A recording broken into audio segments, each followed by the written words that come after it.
এই যে বন্ধুরা, শুনছো? নতুন নতুন ভালোবাসার গল্প পেতে ও শুনতে চাইলে আমাদের আদরের ডায়েরি চ্যানেলটি সাবস্ক্রাইব করে বেল বাটনটা অন করে দিও। লাইক কমেন্ট করতে মোটেও ভুলবে না কিন্তু। ধন্যবাদ সবাইকে। পাগল নাকি? আগে একটু সাহায্য করেন। আমার পা মনে হয় ভেঙে গেছে। একটুর জন্য বাঁচলাম, না হলে আজ কি বড় বাইক অ্যাক্সিডেন্ট হতো। পানি দিচ্ছি, কিন্তু তার আগে একটা কথা। তোমাকে না আমার হেব্বি লেগেছে, একদম রাজপুত্রের মতো লাগছে। শোনো, তুমি কি আমাকে বিয়ে করবা? তোমার ওই বিপদে আমি পাশে আছি, সারা জীবন থাকতে চাই, বলো কবুল? আকাশ ব্যথার কথা বলে হা করে তাকিয়ে রইল।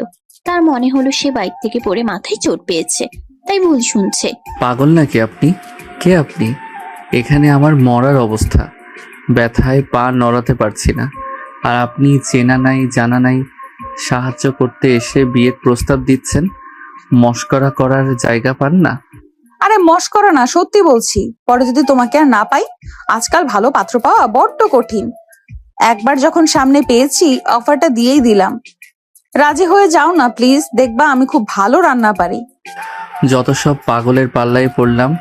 এইটুকু বয়স, কলেজের গণ্ডি পার হয়েছেন কিনা সন্দেহ, তার আবার বিয়ে করার শখ। যত সব ছেঁচড়ামি। সরেন তো রাস্তা থেকে, নিজের চরকায় তেল দেন গিয়ে। এই হচ্ছে আহানা চৌধুরী। কলেজে প্রথম বর্ষে পড়ে, কিন্তু তার ধ্যান জ্ঞান কেবল একটা জিনিসের উপর, সেটা হলো বিয়ে। পাড়ার ঘটক থেকে শুরু করে নিজের বড় বোন, এমনকি বান্ধবীর বড় ভাই, কাউকে সে ছাড়ে না বিয়ের কথা বলতে। তার একটাই কথা, মা, আমার কি বয়স হচ্ছে না? বান্ধবীদের সবার বিএফ আছে, আর আমার একটা হাজবেন্ডও জুটছে না। মা রেগে বেলুন নিয়ে তাড়া করলেও আহানা দমে যাওয়ার পাত্রী নয়। সেদিন বিকেল বেলা আহানা রাস্তা দিয়ে আপন মনে হাঁটছিল আর মনে মনে বরের লিস্ট বানাচ্ছিল। ঠিক তখনই বিকট এক শব্দ। মোড়ের মাথায় একটা নীল রঙের পালসার বাইক স্কিড করে ধপাস করে পড়ে গেল। চালক ছিটকে গিয়ে পড়লো রাস্তার ধারের পাশে। আহানা এক দৌড়ে সেখানে গেল। দেখলো একটা ছেলে ব্যথায় কুঁকড়ে আছে। লম্বা চওড়া ফর্সা গায়ের রং, চোখে চশমা। ছেলেটাকে দেখা মাত্রই আহানার বুকের ভিতর বেহায়া মন গানটা বেজে উঠল। ছেলেটার নাম আকাশ। সে মাস্টার্স সেকেন্ড ইয়ারে পড়ে।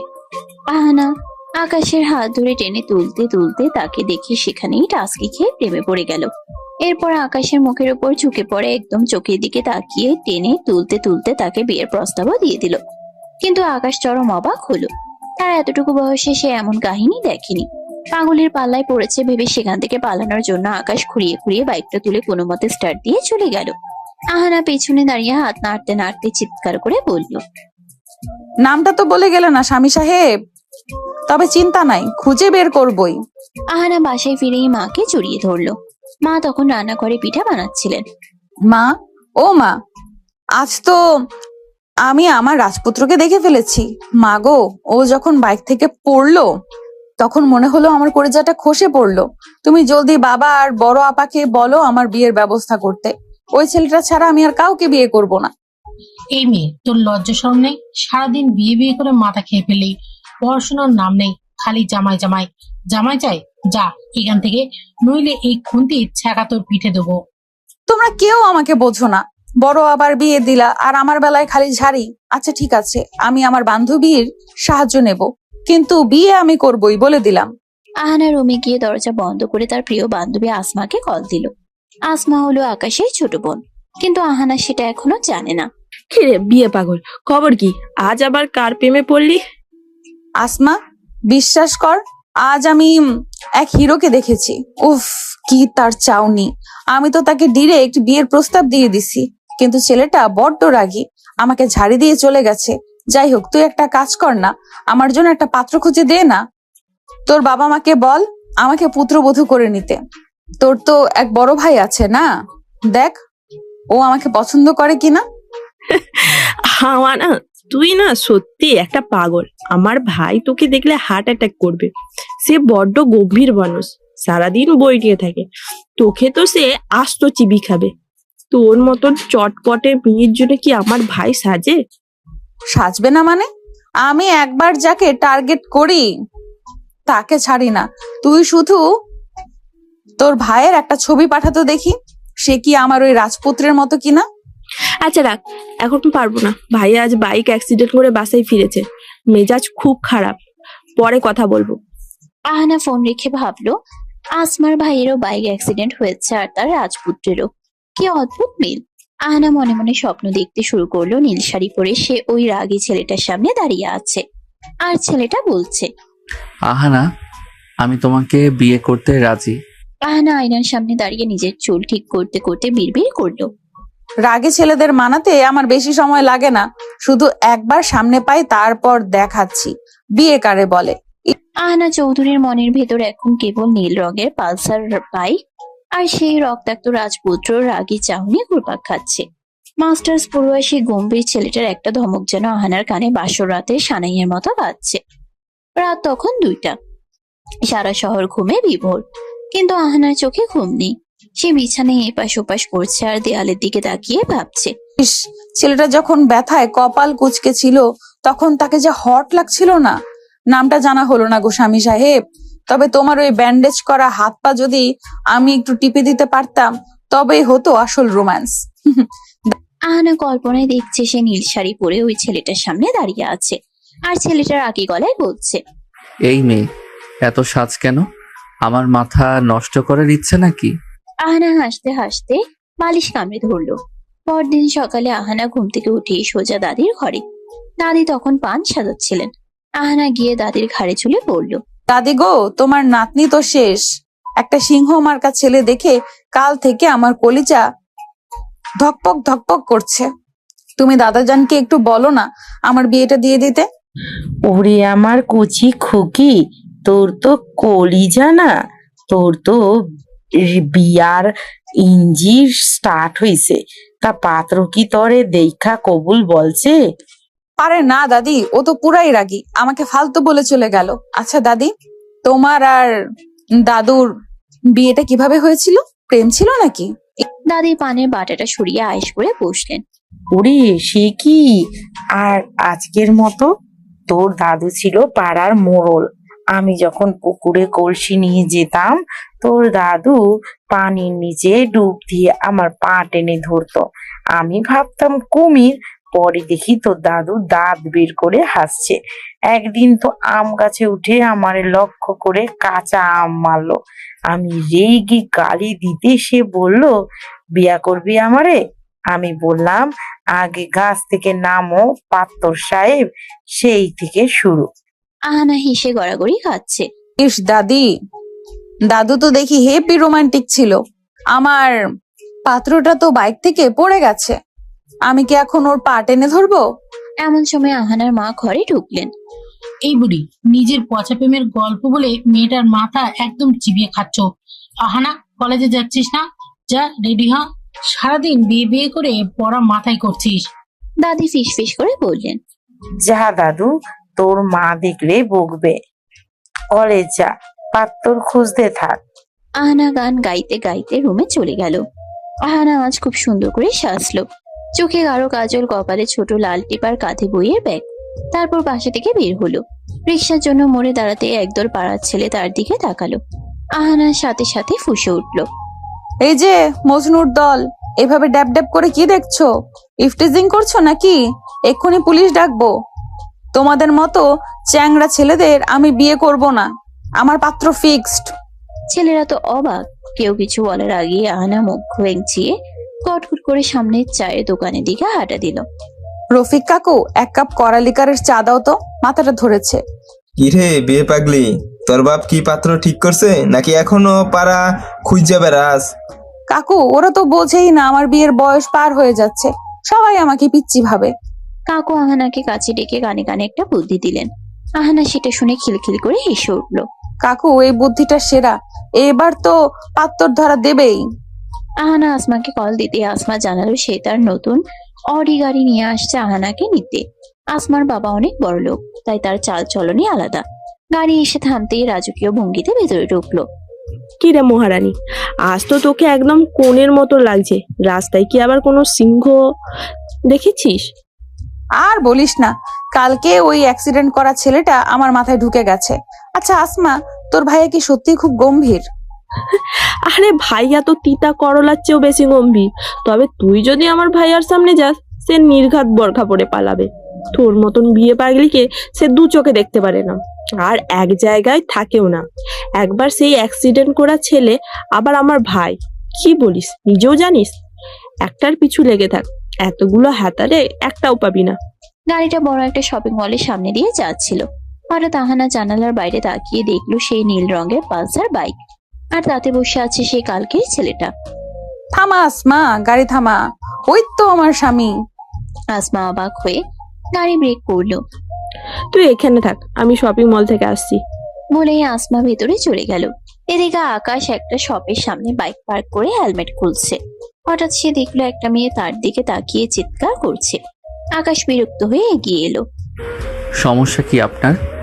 শপিং মলের সামনে চিৎকার করছেন কেন? পাগল নাকি? আরে তুমি তুমি আজ নীল শার্ট পরেছো? ইস, তোমাকে যে কি সেক্সি লাগছে না। শোনো, তুমি কি আমাকে কালকের জন্য মাফ করবা, নাকি আজই কাজে অফিসে যাবা? ও মাই গড, আপনি কালকে সেই পিচ্চি মেয়েটা, মাস্টার্স করা একটা ছেলেকে আপনি বিয়ে বিয়ে করে পাগল বানাচ্ছেন? আপনার লজ্জা বলতে কিছু নেই? আকাশের নজর হঠাৎ পাশে থাকা আসমার গাড়ি দিকে গেল। আরে, এটা তো আমাদের বাড়ির গাড়ি। আপনি এখানে কি করছেন?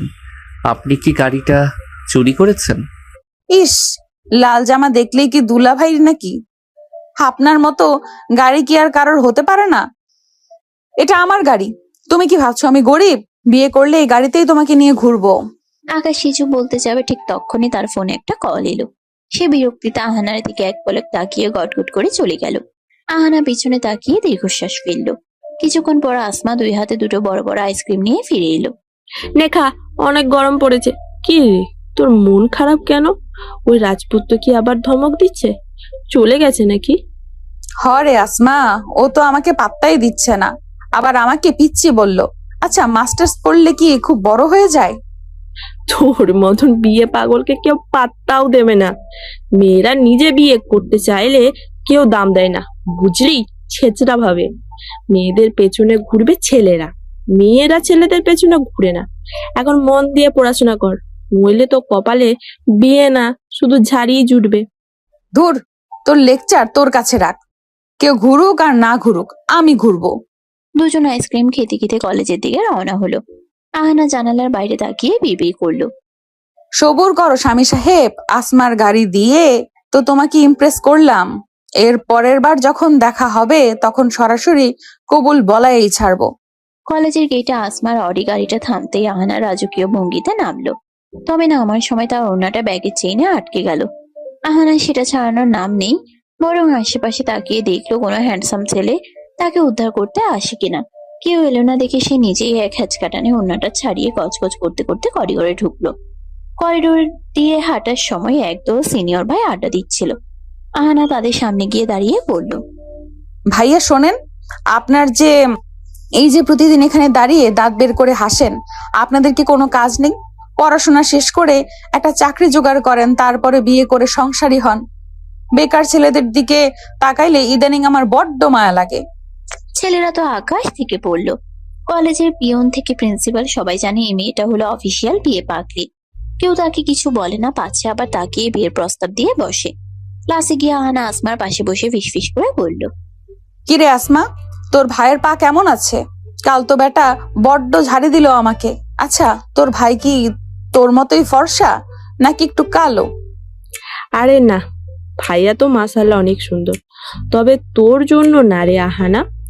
তুই যারে রাস্তায় দেখেছিস ওই বাইক কলার পিছেই থাক। আমার ভাইয়া তোকে দেখলে জ্যান্ত পুঁতে ফেলবে, সে বড্ড গম্ভীর। আহানা মুখ ভেঙচিয়ে বলল, গম্ভীর ছেলেদের হাসাতে আমার 2 মিনিট লাগে। তুই শুধু একবার তোর বাসায় দাওয়াত দে আমাকে। খেয়ে আর কাজ নেই আমার। কলেজ থেকে ফিরে আহানার মেজাজ চরম তুঙ্গে।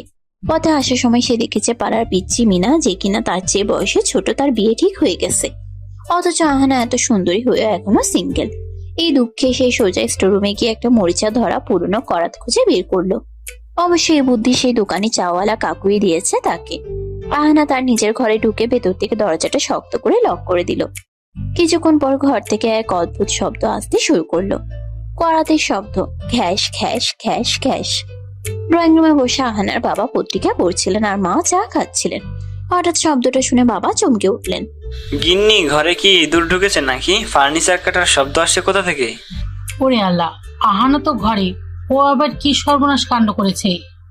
বাবা মা দৌড়ে গিয়ে আহানা দরজায় ধাক্কা দিতে লাগলেন। আহানা, দরজা খোল, ভেতরে কি করছিস তুই? ঘরে কি কাঠগোলা বানালি নাকি? আহানা ভেতর থেকে চিবিয়ে চিবিয়ে বলল, ডিস্টার্ব করবে না, আমি এক অতি গুরুত্বপূর্ণ ইঞ্জিনিয়ারিং কাজ করছি। বিয়ের ব্যবস্থা তো করলেই না, এখন আমাকেই সব সামলাতে হচ্ছে। বাবা ভয় পেয়ে ডুপ্লিকেট চাবি দিয়ে দরজা খুলতেই দুজনে পেলে চমকে উঠল। আহানা মেঝের উপর বসে তার বিশাল ডাবল বেড সেগুন কাঠের খাটের একদিকের পায়া করাত দিয়ে প্রায় অর্ধেক কেটে ফেলেছে। খাটটা একদিকে হেলে গেছে। বাবা মাথায় হাত দিয়ে বলে, এ কি সর্বনাশ! আমার লাখ টাকার খাটটা তুই কাটছিস কেন? পাগল হয়ে গেছিস নাকি? পাগল হব না তো কি হব? এত বড় খাটে কি মানুষ একা ঘুমাতে পারে? একা শুলে আমার ভয় লাগে। তোমরা তো আমাকে বিয়ে দেবে না, পাশে শোয়ার মতো একটা বড় এনে দেবে না, তাই ভাবলাম খাটটা কেটে ছোট করে ফেলি। একা মানুষের জন্য এত বড় খাটের কি দরকার? জায়গা নষ্ট। ছি ছি, তোর লজ্জাশরম কি একদমই গেছে? একটা অবিবাহিত মেয়ে হয়ে তুই এসব কি কথা বলছিস? খাট কাটছিস বরের ছোকে? পাড়ার মানুষ জানলে আমাদের মুখ দেখানো যাবে না। আহানা বসা থেকে উঠে দাঁড়িয়ে কোমরে হাত দিয়ে বলে, লজ্জা দিয়ে কি হবে মা? যখন বরই নাই, লজ্জা দিয়ে আর কি সংসার হয়? কত বললাম আমাকে বিয়ে দাও, পাড়ার ওই দাঁত উঁচু মিনাটারও বিয়ে হয়ে গেল, আর আমি রাজকন্যার মতো ঘরে বসে আইবুড়ো হচ্ছি। আমার খুব শখ ছিল লাল শাড়ি পরে বরের বাইকের পেছনে বসে ঘুরবো, তা না, তোমরা আমাকে দিয়ে বিসিএস ক্যাডার বানাবে। এই ছোট খাটে আর কারো জায়গা হবে না, শুধু আমি শুভ। বাবার আগে আর বিরক্তিতে এক মুহূর্ত না দাঁড়িয়ে ঘর থেকে বেরিয়ে গেলেন। যাওয়ার সময় বিড়বিড় করলেন, এই মেয়েকে যত দ্রুত সম্ভব পার করতে হবে, না হলে একদিন হয়তো ঘরটাই কেটে টুকরো করে ফেলবে। মা আহানাকে বকতে বকতে রান্নাঘরের দিকে গেলেন। দাদি দরজায় দাঁড়িয়ে সব দেখছিলেন আর মুখে আঁচল দিয়ে হাসছিলেন। দাদু রে, তোর বুদ্ধি তো খাসা। খাট ছোট করলে তোর মা বাপের টনক নড়বে। তবে করাতটা রেখে দে, পরের বার বিয়ের পিড়ি বানাতে কাজে লাগবে। দাদি গো, একমাত্র তুমিই আমার মনের কথা বোঝো।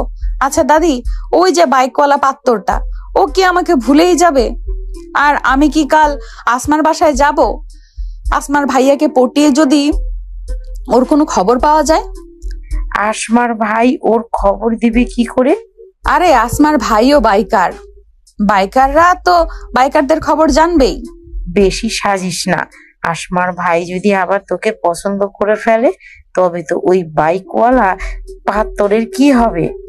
ধুর দাদি, আসমার ভাই নিশ্চয়ই ওর মতো বলদি হবে। আমার তো চাই ওই বাইকার সিংহ ওকে। কাল আসমার বাসায় গিয়েই খবর বের করব। বিকেলে আহানা আবার তার ছাদে গিয়ে দাঁড়ালো। তার মাথায় এখন নতুন বুদ্ধি। সে জানে আসমার বাড়িতে গেলে নিশ্চয়ই আসমার বড় ভাইয়ের সাথে দেখা হবে, যদিও সে জানে না এই বড় ভাই তার স্বপ্নের বাইকওয়ালা আকাশ। আহানা আসমাকে ফোন দিল। কিরে আসমা, কালকে দাওয়াত কিন্তু পাক্কা, আমি আসছি। আয় বাবা আয়, তবে আমার ভাইয়া কিন্তু বাসায়, একটু সাবধানে থাকিস, ও খুব বদমেজাজি। আরে সমস্যা নেই, তোর ভাইয়াকে আমি আমার আলু ভর্তার গল্প শোনাবো, দেখবি ও আমাকে বোন হিসেবে খুব পছন্দ করবে। তারপর আমি ওকে দিয়ে ওই বাইকওয়ালা ছেলেটার খোঁজ বের করব। সিরিয়াসলি? আলু ভর্তা? তুই পাগল নাকি? আহানা ফোন রেখে আকাশের কথা ভাবতে ভাবতে আয়নার সামনে গিয়ে দাঁড়িয়ে নিজের গাল টিপে বলল, স্বামী সাহেব, কাল আসমার বাসায় যাচ্ছি, দেখি আপনাকে না পেয়ে আপনার বন্ধুর বা ভাইয়ের কোনো ক্লু পাই কিনা। আপনাকে আমি বিয়ের পিড়িতে বসাবই ইনশাল্লাহ। আহানা জানতো না সে কাল যার বাড়িতে যাচ্ছে সেখানেই তার অ্যাক্সিডেন্ট করা পাও ব্যান্ডেজ বেঁধে বসে আছে, তার জন্য এক বালতি ঝাড়ি নিয়ে। পরদিন আজকের সকালটা আহানার কাছে অন্যরকম। আকাশটা যেন একটু বেশি নীল, আর বাতাসের গন্ধে কেমন যেন বাসর ঘরে রজনীগন্ধার ঘ্রাণ পাওয়া যাচ্ছে। আহানা আজ ভোর 5টায় ঘুম থেকে উঠেছে। উদ্দেশ্য একটাই, বান্ধবী আসমার বাসায় যাওয়া। তার মাথায় এখন একটাই, ফোন দিয়ে আসমার বড় ভাই নিশ্চয়ই এলাকার সব বাইকারের খবর রাখে। ওই বাইকওয়ালা সিংহটার খোঁজ সে বের করবেই। আহানা আয়নার সামনে দাঁড়িয়ে প্রায় 2 ঘন্টা ধরে সাজলো। হালকা মেকআপ, চোখে টানা কাজল আর কপালে একটা ছোট্ট কালো টিপ। সে তার আলমারির সবচেয়ে সুন্দর জামদানি কামিজটা বের করে পড়েছে। আসমার ভাই যদি আমাকে দেখে পছন্দ করে ফেলে, দূর, সে তো হবে চশমাওয়ালা বলদ। আমার তো চাই ওই রাগী বাইক কলা পাত্তরকে, যে এক ধমকে আমার জান বের করে দিবে। আসমাদের বিশাল রাজকীয় বাড়ির গেটে এসে আহানা থামলো। হাতে একটা দামি মিষ্টির প্যাকেট আর ব্যাগের ভিতর সেই বিশেষ আলু ভর্তা, যেটা সে নিজের হাতে বানিয়েছে আসমার ভাইকে ইমপ্রেস করতে। কারণ তার হাতের আলু ভর্তার ফ্যান সবাই। শুনতে হাস্যকর হলেও এটাই সত্যি। গেটে ঢুকার সময় দারোয়ান তাকে আটকাতে গেল। এই যে চাচা, পথ ছাড়েন, আমি এই বাড়ির হবু মানে বান্ধবীর বান্ধবী। হ্যাঁ, বেশি কথা বললে আপনার নামে বড় সাহেবের কাছে নালিশ দেব। বেচারা দারোয়ান ভয়ে রাস্তা ছেড়ে দিল। আহানা রাজকীয় ভঙ্গিতে ড্রয়িং রুমে ঢুকলো। আসমা তখন সোফায় বসে ফোন টিপছিল। আহানাকে দেখে সে হা করে তাকিয়ে রইল। ওরে বাবারে, তুই কি আজ কবুল বলতে আসছিস নাকি? এত সার্চ কেন?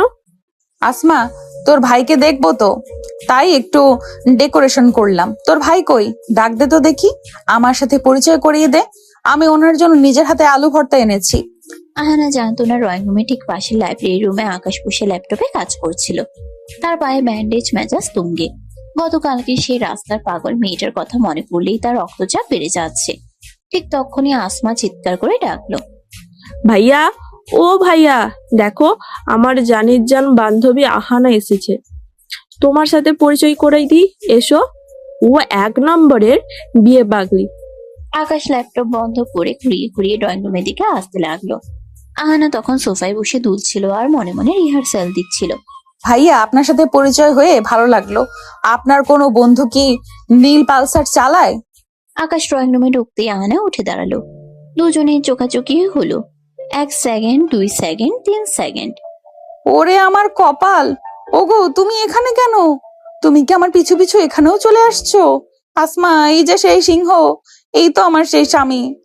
হোয়াট দা, আপনি এখানে কি করছেন? আসমা, এই পাগল মেয়েটা কি তোর বান্ধবী? ও মাই গড, আমার কপাল তো একদম পোড়া। আহানা খুশিতে আত্মহারা হয়ে আকাশের দিকে এক কদম এগিয়ে গেল। আসমা, এই তোর ভাই? ওরে আল্লাহ, এ তো দেখি মেঘনা চাইতেই বৃষ্টি। আমি যাকে খুঁজতেছি সে তো তোর ঘরে ব্যান্ডেজ বেঁধে বসে আছে। ওগো স্বামী সাহেব, তুমি কাল বললে না কেন যে তুমি আসমার ভাই? আমি তো কালই তোমার সাথে চলে আসতাম। Stop it, just shut up. Asma, তুই এই মেয়েকে এখনই বিদায় কর। পরশু রাস্তায় আমাকে অ্যাক্সিডেন্ট অবস্থায় পেয়ে বিয়ের প্রস্তাব দিচ্ছে। গতকাল শপিং মলের সামনে টিচ করেছে, আজ বাসায় এসে হাজির। তাই তো বলি, গাড়িটা চেনা চেনা কেন লেগেছে? তুই কি কোনো মানসিক হাসপাতাল থেকে একে ধরে আনছিস? ভাইয়া, তুই কি এই আহানার কোথায় বলেছিলি যে রাস্তায় তোকে ছেঁচড়ামি করেছে? ওরে আল্লাহ, আমি তো জানতামই না তোরা অলরেডি পরিচিতি। আহানা মোটেও দমে যাওয়ার পাত্রী নয়। সে তার ব্যাগের ভিতর থেকে বাটি বের করে আকাশের সামনে ধরলো। ওগো, রাগ করো না তো। এই দেখো, তোমার জন্য নিজের হাতে আলু ভর্তা বানিয়ে আনছি, খাও তো দেখি। খেলে দেখবা মাথা একদম ঠান্ডা হয়ে গেছে। রাগলে তোমাকে একদম কার্টুনের মতো লাগে, কিন্তু এখন মনে হচ্ছে তুমি আমার সত্যিকারের বরের মতো রাগ করছো। কি চাওনি? উফ, আমি তো ফিদা। আকাশ বাটিটা একপাশে সরিয়ে দিয়ে বলল, আপনার আলু ভর্তা আপনি খান। আপনি কি জানেন আমি মাস্টার্স ফাইনাল ইয়ারের স্টুডেন্ট? আপনার মতো এইটুকু বাচ্চা মেয়েকে আমি বিয়ে করব? পড়াশোনা করেন গিয়ে, পুতুল খেলেন, যত সব। বাচ্চা মানে কি? ফার্স্ট ইয়ারে পড়ি, ভোটার আইডি কার্ড আছে আমার, আর বিয়ের বয়সও হয়েছে বলেই তো ঘাট কেটে ছোট করছি কাল। তুমি রাজি না হলে আমি তোমার এই ড্রয়িং রুমের সোফাও কেটে অর্ধেক করে দেব। আমি নাছর বান্দা। আকাশ ললাটে হাত দিয়ে সোফায় ধপ করে বসে পড়ল। তার পায়ের ব্যথার চেয়ে এখন মাথার ব্যথা বেশি হচ্ছে। আসমা, একে নিয়ে যা এখান থেকে, না হলে আমি আজই বাসা ছেড়ে পালাবো। পালাবা কোথায়? আসমার বিয়ে হবে, তখন তো আমাকে বারবার আসতেই হবে। আর তুমি যেখানেই যাও আমি নীল শাড়ি পরে তোমার পিছে পিছে ঘুরবো, তোমার চশমার কাজ ঝাপসা করে দেব আমার ভালোবাসা দিয়ে। আহানা হঠাৎ আকাশের খুব কাছে গিয়ে ফিসফিস করে বলল, শোনো সাহেব, তুমি যতই বকা দাও, তোমার ওই রাগী চোখের মায়া আমি একবার ধরে ফেলেছি। তুমি আমাকে পাগল বলছো তো? ঠিক আছে, তোমার প্রেমে পাগল হয়ে আমি এ বাড়িতে বউ হয়েই ঢুকবো, তখন দেখবো তুমি বাইক নিয়ে কই পালাও। আকাশ আহানার চোখের দিকে তাকাতেই দেখলো সেখানে এক অদ্ভুত জেদ আর মায়া। মেয়েটা আসলেও পাগল, কিন্তু তার এই বেহায়া সাহস আকাশের ভেতরটা নাড়িয়ে দিল। বিয়ের শখ মিটিয়ে দেব আমি আপনার। কাল থেকে আমাদের বাড়িতে পা দিলে কিন্তু পুলিশ ডাকবো। ডাকো, পুলিশ এসে দেখবে আমরা বর বউ ঝগড়া করছি, তারা আমাদের কাজী অফিসে নিয়ে গিয়ে উল্টো বিয়ে দিয়ে দিবে। কাকু আমাকে এই বুদ্ধি দিছে। আকাশ আর সহ্য করতে না পেরে ল্যাংড়াতে নিজের রুমে গিয়ে সজোরে দরজা বন্ধ করে দিল। আহানা ড্রয়িং রুমে দাঁড়িয়ে বিজয়ের হাসি হাসলো। আসমা, তোর ভাই তো দেখি আমার প্রেমের জালে অলরেডি আটকে গেছে। দেখলি কেমন লজ্জা পেয়ে পালালো? ওটা লজ্জা না রে পাগলি, ওটা ছিল জীবন বাঁচানোর তাগিদ। তুই সত্যি পারিস ও আহানা। আহানা আজ বাসে ফেরার পথে রাস্তায় নাচতে নাচতে ফিরল। তার নীল পালসারওয়ালা স্বামী এখন তার চোখের সামনে। সে বিড়বিড় করে বলল, সবুর করো আকাশ সাহেব, বিয়ের পিড়ি রেডি করো, অহনা চৌধুরী আসছে তোমার গলার হার হতে। আকাশ আজকাল বাসে ফিরলেই আগে জানালা দরজা চেক করে। তার মনে হয় ওই পাগল মেয়েটা হয়তো ভেন্টিলেটর দিয়েও ঢুকে পড়তে পারে। মাস্টার্স ফাইনাল ইয়ারে থিসিস নিয়ে এসে ব্যস্ত, কিন্তু তার কপালে চিন্তার ভাঁজ ফেলেছে কলেজের ফার্স্ট ইয়ারের এক পিচ্চি। সেদিন রাত তখন 12:30। আকাশে এক ফালি চাঁদ হাসছে। আকাশ তার রুমে বসে ল্যাপটপে কাজ করছিল। হঠাৎ খসখস শব্দ শুনে সে জানালার দিকে তাকালো। দেখলো একটা হাত গ্রিল ধরে ওঠার চেষ্টা করছে। আকাশ চমকে উঠে জানালার কাছে যেতেই দেখলো আহানা, 2 বিনুনি করা, পরনে কামিজ আর পিঠে একটা ছোট ব্যাগ। সে পাইপ বেয়ে কার্নিশ দিয়ে আকাশের দোতলা রুমে উঠে এসেছে। আকাশ আতঙ্কে চিৎকার করে উঠতে গিয়েও গলা চেপে ধরে। ওরে বাবারে, আপনি এখানে কি করছেন? মরে যাবেন তো, নিচে নামেন বলছি। আহানা হাঁপাতে হাঁপাতে জানালার গ্রিল দিয়ে ভিতরে পা গড়িয়ে বলে, ওগো, মরলে তো তোমার কোলেই মরবো, নামবো কেন? আসমা তো ঘুমাচ্ছে, তাই পাইপ বেয়ে চলে আসলাম। তোমার ওই ব্যান্ডেজ করা পাটা কি আজ খুব ব্যথা করছে? আমি একটু মালিশ করে দিই। আহানা এক ঝটকায় রুমের ভিতর ঢুকে পড়লো। আকাশ তো ভয় নীল হয়ে গেছে। আব্বু আম্মু দেখলে আস্তার পিঠের চামড়া থাকবে না। আপনি কি আস্ত একটা ডাকাত? একটা অবিবাহিত ছেলের রুমে এভাবে মাঝরাতে ঢুকে পড়লেন। মান ইজ্জত সব শেষ করে দিবেন আমার। ইজ্জত দিয়ে কি করবা? স্বামী স্ত্রীর মধ্যে আবার ইজ্জত কিসের? তুমি তো কবুল বললেই সব হালাল হয়ে যাবে। ঠিক তখনই বাইরে আসমার মায়ের গলার আওয়াজ পাওয়া গেল। আকাশ, তুই কার সাথে কথা বলছিস বাবা? আকাশের হার্টবিট তখন 140। সে পাগলের মতো আহানাকে দেখলো। আলমারি না খাট, শেষ পর্যন্ত সে আহানাকে হ্যাচকা টান দিয়ে তার বিশাল কম্বলের নিচে ঢুকিয়ে দিল। আহানা কম্বলের ভেতর থেকে ফিসফিস করে, ওরে আল্লাহ, তুমি তো হেভি রোমান্টিক। বিয়ের আগে এক কম্বলের নিচে, আমি তো শেষ। চুপ করেন একদম। শব্দ করলে আমি আপনাকে জানালা দিয়ে ধাক্কা দিয়ে ফেলে দেব। মা রুমে ঢুকে আকাশকে একটু অস্থির দেখে কপালে হাত দিলেন। আকাশ তখন বিছানায় আহানার উপর একরকম আড়াল হয়ে বসে আছে, যাতে নিঃশ্বাস নেওয়ার শব্দও না বোঝা যায়। অনিচ্ছাকৃতভাবে আহানার গায়ের বুনো ফুলের ঘ্রাণ আকাশের নাকে লাগলো। আহানা তখন কম্বলের ভেতরে আকাশের পায়ে সুড়সুড়ি দিচ্ছে। আকাশ যন্ত্রণায় মুখ টিপে বসে রইল। মা চলে যেতেই আকাশ কম্বল সরিয়ে আহানাকে টেনে তুলল। বের হন, এখনই বের হন। পিচ্ছি একটা মেয়ে, বিয়ে পাগল কোথাকার। লজ্জা বলতে কিছু নাই আপনার? কাল থেকে কলেজে আপনাকে দেখলে আমি পুলিশ ডাকবো। আহানা হাসতে হাসতে জানলার দিকে গিয়ে বলে, বকা দিলেও তো আমাকে আগলে রাখলে, এইটাই তো ভালোবাসা স্বামী সাহেব। আসছি, টাটা। পরদিন কলেজে আহানা নতুন কাণ্ড করলো। সে আকাশের ডিপার্টমেন্টের সামনে গিয়ে দাঁড়িয়ে রইল। আকাশ যখন তার বন্ধুদের সাথে বের হচ্ছে, আহানা উচ্চস্বরে চিৎকার শুরু করলো, এই যে আমার হ্যান্ডসাম পাত্তর যাচ্ছে। আকাশ, আজ দুপুরে আমার সাথে টিফিন করবা না? তোমার জন্য তিতা করল্লা ভাজি আনছি, একদম তোমার মেজাজের মতো। আকাশের বন্ধুরা তো হাসতে হাসতে শেষ। কি রে আকাশ, তোর ফ্যান ফলোয়িং তো হেভি। আকাশ অপমানে লাল হয়ে আহানার কাছে গেল। আপনার কোনো পড়াশোনা নেই? ফার্স্ট ইয়ারের পিচ্ছি মেয়ে আপনি মাস্টার্সের করিডোরে এসে স্যাবলামি করছেন। লজ্জা লাগে না আপনার? লজ্জা তো বরের সামনে পেতে হয়, সবার সামনে না। আর আমি তো ইফটিজিং থেকে তোমাকে বাঁচাচ্ছি। কোনো মেয়ে যেন তোমার দিকে তাকাতে না পারে, তাই মার্ক দিয়ে দিচ্ছি যে এই মাল বুকড। আকাশ তাকে বকে সেখান থেকে তাড়িয়ে দিল, কিন্তু আহানা দমে যাওয়ার পাত্রী নয়। বিকেলে আকাশ যখন বাইক নিয়ে টিউশনিতে যাচ্ছিল, সিগন্যাল পড়তেই দেখলো রাস্তার মাঝখানে একটা মেয়ে বিশাল একতোড়া লাল গোলাপ নিয়ে দাঁড়িয়ে আছে। পেছনে একটা ব্যানার, তাতে লেখা, আকাশ কবুল বলবা কবে। আশেপাশের মানুষ হাসছে, ভিডিও করছে। আকাশ হেলমেটের ভেতর গরমে আর লজ্জায় সেতু হয়ে যাচ্ছে। সে বাইক থেকে নামলো। আহানা, এটা কি সার্কাস? আপনি কি আমাকে পুরো শহরের সামনে হাসির পাত্র বানাবেন? আহানা গোলাপের তোড়াটা আকাশের দিকে বাড়িয়ে দিয়ে বলে, হাসির পাত্র কেন? বীরের পাত্র হবা। বলো, এই গোলাপগুলো নিবা নাকি আমি এক্ষুনি অ্যাকশন শুরু করব? তোমার ওই রাগী লুকটা আমার খুব পছন্দ আকাশ। একটা বার শুধু বলো, হ্যাঁ এখন আমি তোমাকে বিয়ে করব। কোনো দিন না। আপনার মতো একটা ইম্যাচিওর বিয়ে পাগল মেয়েকে আমি কোনো দিন বিয়ে করব না। আপনি আমার যোগ্যই না। পড়াশোনা শিখুন, বড় হন, তারপর বিয়ের স্বপ্ন দেখেন। ফালতু মেয়ে একটা। আকাশ গোলাপের তোড়াটা একপাশে ঠেলে দিয়ে বাইক স্টার্ট দিয়ে তীব্র গতিতে চলে গেল। রাস্তার ধুলো উড়ে আহানার চোখে লাগলো। আহানা চোখের পানি মুছে হাসলো। সে দমে যাওয়ার মেয়ে নয়।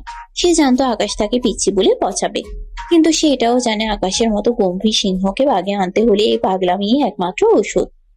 আহানা বিড়বিড় করলো, পচাও আকাশ সাহেব, যত পারো পচাও। যেদিন আমি লাল বেনারসি পরে তোমার ঘরে গিয়ে তোমার ওই নীল শার্টটা আয়রন করে দেব, সেদিন বুঝবা এই পিচ্চি মেয়েটা তোমার জীবনে কত বড় ভালোবাসা।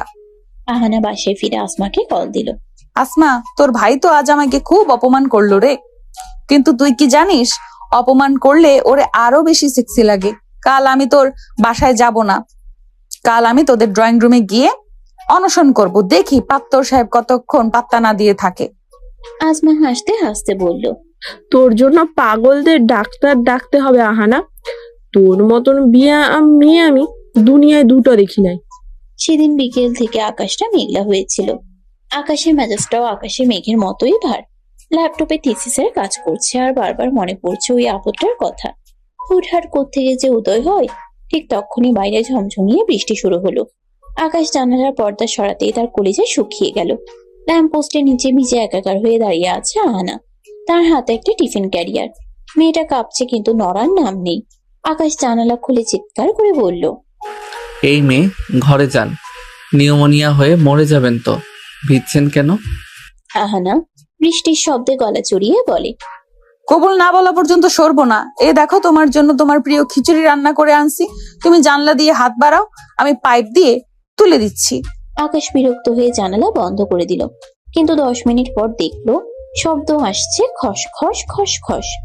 আহানা আবার সেই পাইপ বেয়ে কার্নিশে ওঠার চেষ্টা করছে, কিন্তু এবার বৃষ্টিতে পাইপ পিচ্ছিল। আকাশের হার্টবিট বেড়ে গেল। সে জানালা খোলার আগেই দেখলো আহানা নিয়ন্ত্রণ হারিয়ে সোজা নিচে পড়ে গেল। একটা বিকট চিৎকার, আর তারপর সব চুপ। আকাশ পাগলের মতো নিচে ধরে গেল। দেখলো আহানা ড্রেনের পাশে কাদামাখা অবস্থায় পড়ে আছে। তার বাম পাটা অদ্ভুত ভাবে বেঁকে গেছে। আকাশ আহানাকে কোলে তুলে নিয়ে বলে, পাগল? আপনি কি আস্ত একটা পাগল? কেন এসব সার্কাস করেন? আহানার ব্যথায় মুখ নীল হয়ে গেছে, কিন্তু সে হাসছে। ওগো স্বামী সাহেব, কোলে তো নিলা, এবার কি ডিরেক্ট বাসর ঘরে নিয়ে যাবা? উফ, পাটা মনে হয় ডিসকানেক্টেড হয়ে গেছে। আকাশ তাকে ধমক দিয়ে গাড়ি করে বাসায় পাঠিয়ে দিল। বাসার সবাই তখন তারা সবই বুঝলো। লজ্জায় চুপও হয়ে গেল। এরপর আকাশ চলে গেল, কিন্তু আহানার জেদ কমলো না। 3 দিন পর আহানা বাসায় বসে থাকতে থাকতে অস্থির হয়ে গেছে। তার বাম পায়ে প্লাস্টার, হাতে একটা লাঠি। মা বাবা বকাঝকা করে ক্লান্ত। দাদি পাশে বসে শুধু হাসেন। আহানা হঠাৎ লাঠিতে ভর দিয়ে খুঁড়িয়ে খুঁড়িয়ে বাসা থেকে বেরিয়ে পড়লো।